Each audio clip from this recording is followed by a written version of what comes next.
Dans cette séquence, nous allons poser les bases de la compréhension de l'effet de la pêche sur les stocks de poissons en termes d'abondance, mais aussi en termes d'impact sur la structure démographique et finalement sur le renouvellement des stocks. Alors il faut commencer par définir ce que l'on appelle un stock. Un stock désigne une population exploitée, c'est-à-dire un ensemble d'individus appartenant à la même espèce, partageant un même habitat et se reproduisant ensemble. Par exemple, on parlera du stock de sole du golfe de Gascogne. Alors intéressons-nous, dans un premier temps, à la dynamique d'un stock que l'on imagine sans pêche, c'est-à-dire la façon dont il va évoluer dans le temps en l'absence de pêche. Dans ce cas, il va y avoir un équilibre entre les processus biologiques qui tendent à faire augmenter la taille du stock, la croissance, la reproduction, et ceux qui tendent à la diminuer, comme la mortalité, que l'on appelle la mortalité naturelle, qui est due à la sénescence ou à la prédation par exemple. Comme vous pouvez le voir sur cette figure, l'abondance du stock va donc se stabiliser autour d'une valeur d'équilibre que l'on appelle l'abondance à l'état vierge. Bien sûr, ce niveau d'équilibre va dépendre des caractéristiques de l'espèce, mais aussi des caractéristiques du milieu. Il existe des milieux plus ou moins productifs.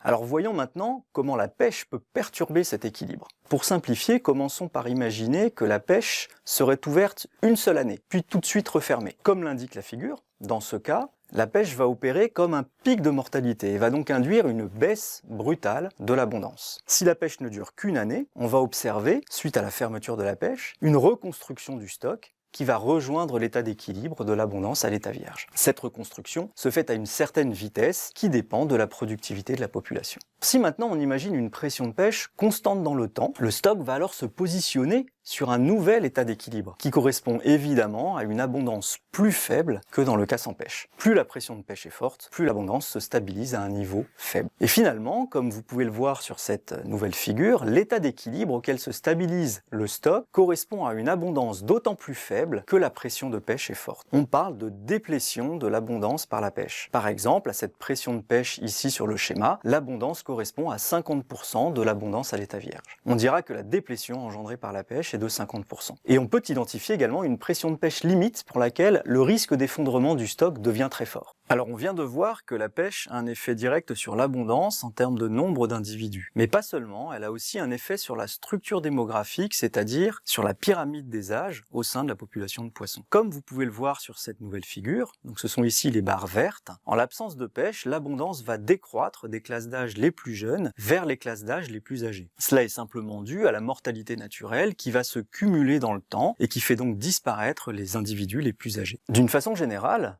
comme l'indiquent ici les barres orangées sur la figure, la mortalité supplémentaire induite par la pêche va s'ajouter à la mortalité naturelle et va accélérer la décroissance des effectifs des individus les plus âgés. Enfin, à cela va se rajouter ce que l'on appelle la sélectivité de la pêche. D'une façon générale, on préfère pêcher les individus plus gros, donc plus vieux, car ils sont plus intéressants commercialement que les plus petits et les plus jeunes. La pêche a donc tendance plutôt à épargner les jeunes classes d'âge et à impacter plus durement les individus les plus âgés.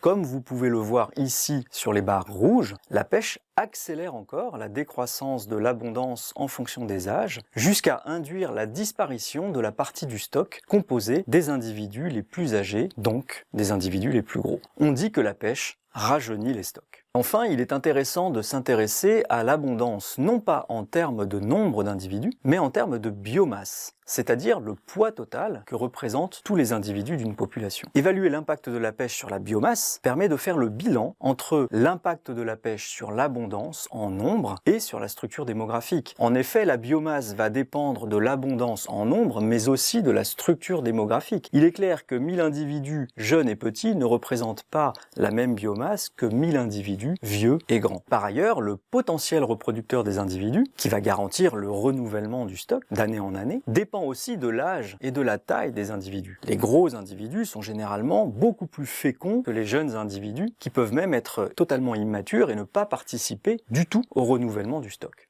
Et ainsi, puisque l'effet de la pêche est double, la pêche agit sur la diminution des abondances en termes d'effectifs, et elle rajeunit les stocks, donc elle induit une raréfaction des poissons vieux, gros et féconds, l'impact de la pêche sur la biomasse et sur le potentiel reproducteur est donc plus important encore que l'impact de la pêche sur les effectifs. Finalement, lorsque la pression de pêche est faible, on est dans une situation dans laquelle on a beaucoup d'individus, on laisse les individus grandir, donc la structure de la population est proche d'une structure sans pêche, caractérisée par une grande proportion d'individus gros et âgés, et on a donc une forte biomasse et un fort potentiel reproducteur. En bref, tout va bien pour le stock. Mais lorsque la pression de pêche est forte, on est dans une situation dans laquelle on a peu d'individus. Comme les grands individus ont été pêchés de façon sélective, ceux qui restent sont donc tous plutôt jeunes et petits. On a donc une faible biomasse et un faible potentiel reproducteur. Le stock est potentiellement dans un état critique. Et donc, en résumé de cette séquence, sur l'impact de la pêche sur l'abondance, la structure démographique et le renouvellement des stocks, on retiendra les éléments suivants. D'abord, la pêche conduit à une diminution de l'abondance. On parle de déplétion par rapport à l'état vierge, non pêché. Ensuite, la déplétion est d'autant plus forte que la pression de pêche est forte. La pêche conduit aussi à un rajeunissement des stocks. Elle conduit à une diminution plus forte de l'abondance des poissons âgés que de l'abondance des plus jeunes. La combinaison de la diminution de l'abondance et du rajeunissement du stock conduit à une déplétion de la biomasse et du potentiel reproducteur qui peut amener le stock jusqu'à un état critique pour son renouvellement et sa pérennité. Et bien entendu, un des objectifs clés de la gestion des pêches est d'éviter que les stocks ne tombent dans cet état critique.